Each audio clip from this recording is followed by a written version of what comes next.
hello, folks. Here we are, back for more animation. Hey now. Well, so we're coming down to the end of this scene, and the only thing we're going to add on this, I think, on the very end here is we're just going to get the bubbles finished up.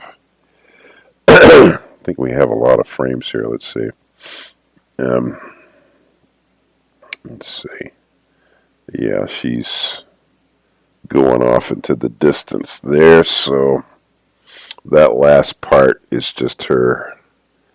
I was kind of at one in my head. I kind of had the mind to maybe do more on the splash underneath the water, and a part of my brain is still kind of in that thinking process.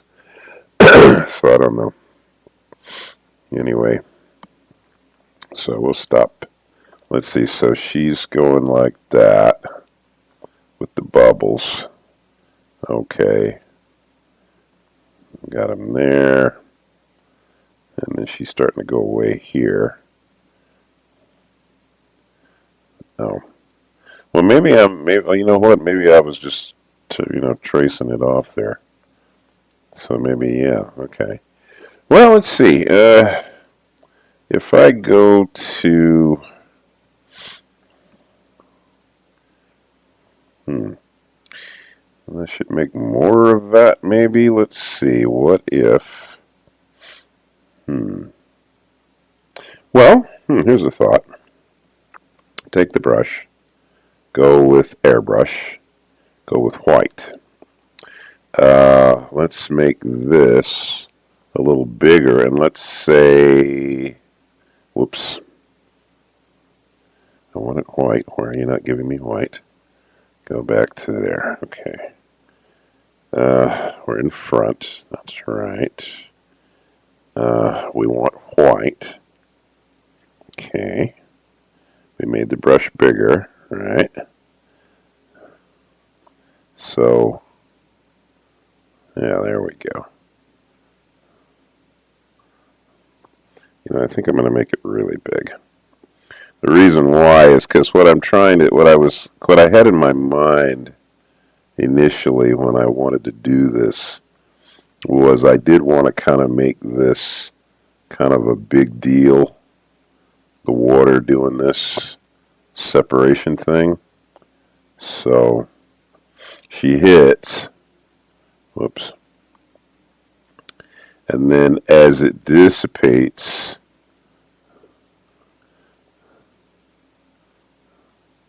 I think that was where I wanted to thin everything out. But I wanted to make a bigger deal of it as it's going outward, radiating outward. So you're like there.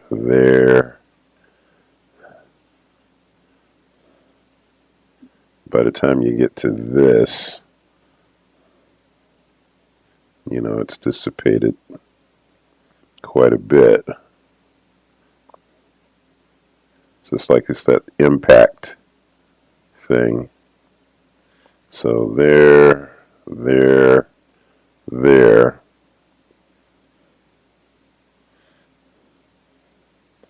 And then I kind of want it, to keep it going here a little bit.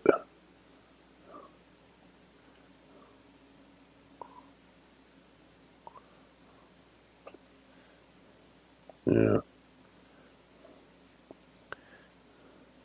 There's a part of me that just wants to kind of, I didn't want that to go away too quickly, I wanted it to still be on the screen a little bit.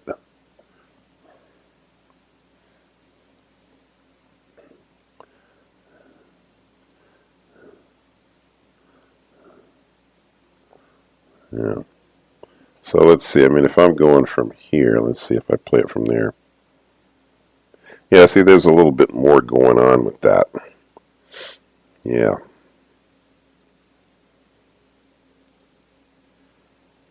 A little bit more going on with that. And maybe, maybe there's something going on. Let's see. How about,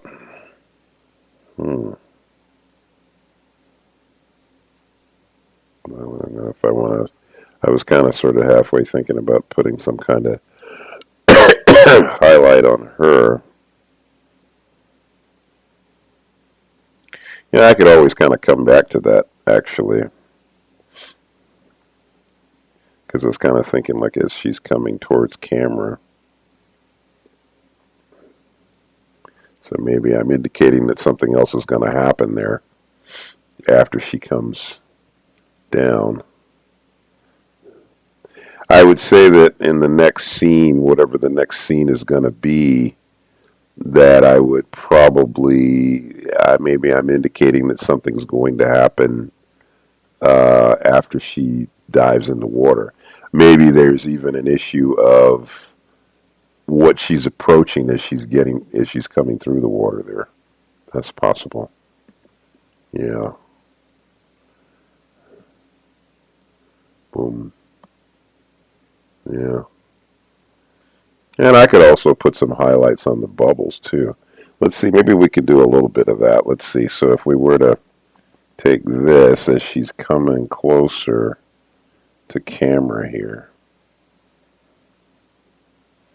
Well, let's see. I'm going to go to a larger window here. So let's say I take the airbrush down a bit and I do just a little highlight on the bubble. So as, like a little white highlight.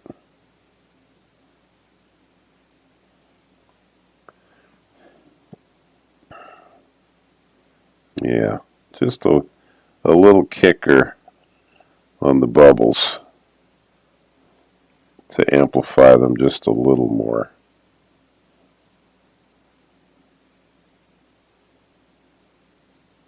Yeah, just a little something there.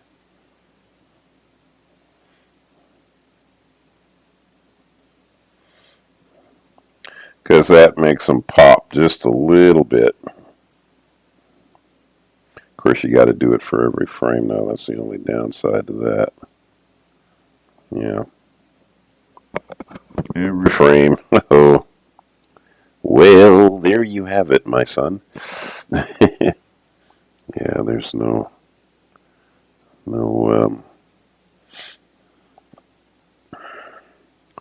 there's no shortcut for that one. Actually, in some ways, it's probably better to just go over a line on one side. Yeah. Like if the hot spot is the light underneath, then that would be where you'd put the hot line, or the hot indication, I guess.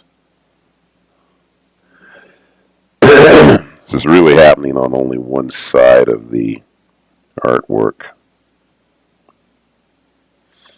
And of course, you could also add more bubbles as she's going further away, so it's nothing to say you couldn't do that. You could do it.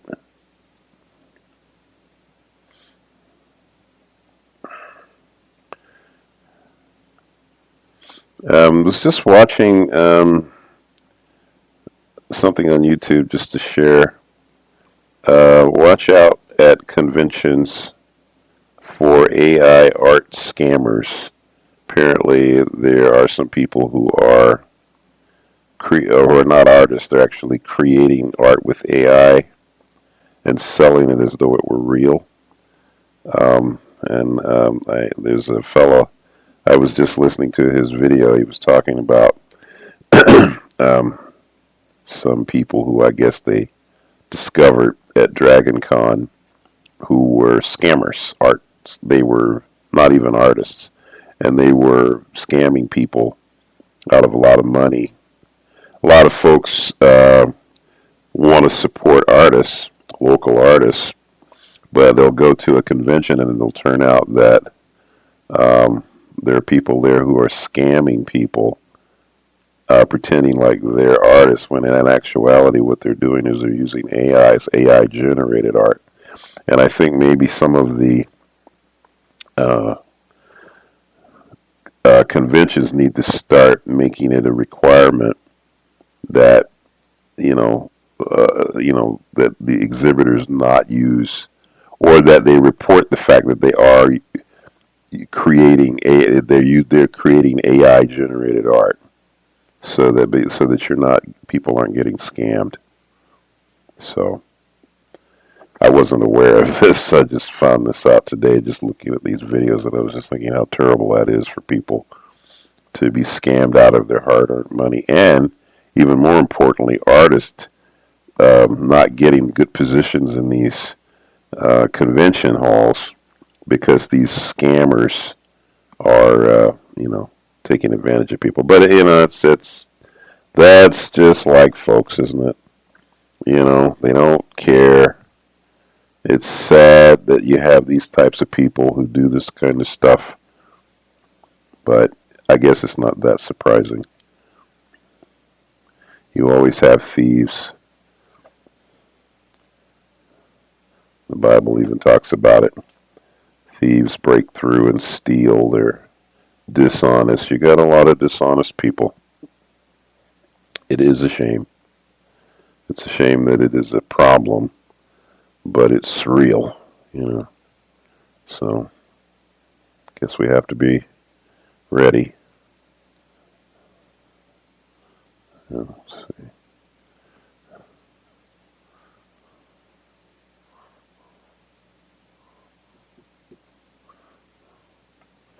All right, let's see if I go back to there.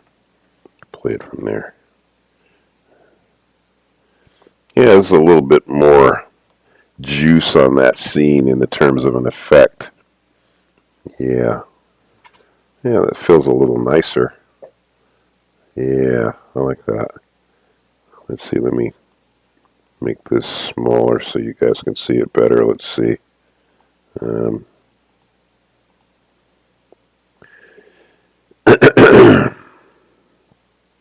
push that up to there and play.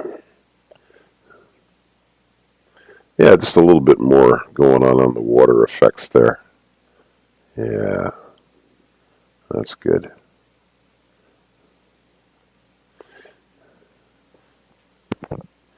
I was kind of thinking of maybe putting some kind of a highlight effect on her face as she goes down into the water. I also was even thinking of putting an effect in her eye. Hmm.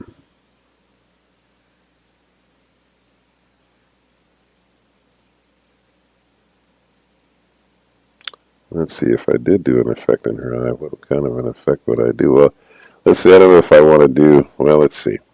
Let me stop that. We'll go to fit window. So let's see. Okay, so if I'm getting to her eye here, let's see if she's getting close. Well, maybe I would start to put it here, so I would think it would have to be, let's see, there's the paintbrush, maybe yellow, like a yellow color. So let's see. So maybe like just a little bit of a yellow tint. That as she gets closer.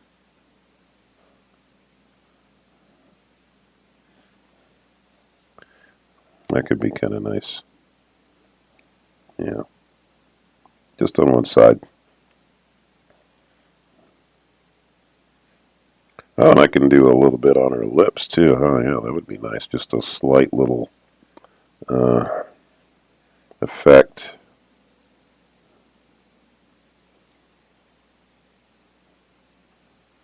Yeah. And of course, as she's turning, we'll lose it just as she starts to turn away. Yeah.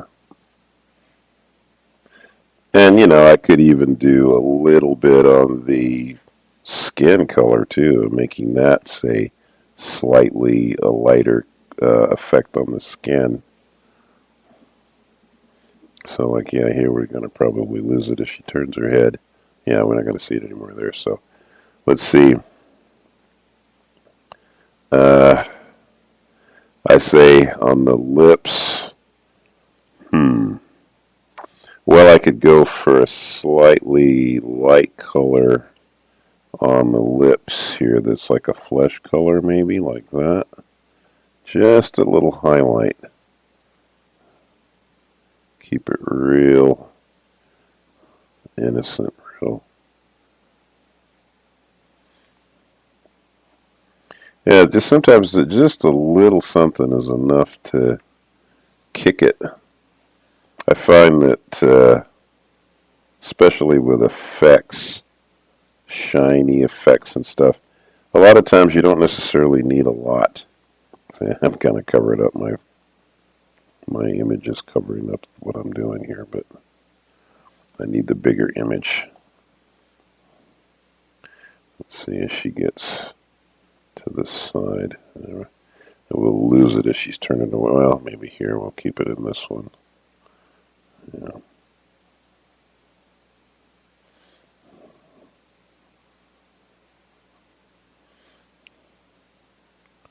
Okay. So let's see. Hang on a second. Let me put that back to the smaller size so you guys can see the whole thing. Let's see. Fit window 100%. And we move the image up here where you can see it better. Yeah, so you see like a little highlight on her lip there and on her eyes. It's very slight. Yeah.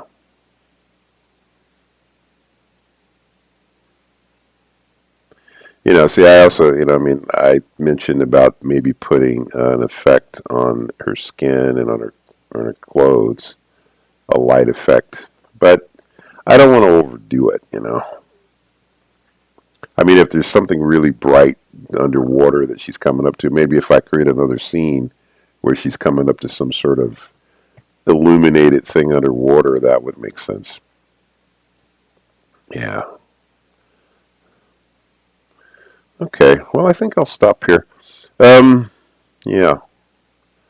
What I may do with this, I'm going to say, I'm not going to say this is over. This is a scene that I had started quite a while back. I forget exactly when I first animated this and posted it. It was actually several months ago, I believe, before I got the setup that I have now where you can see me working.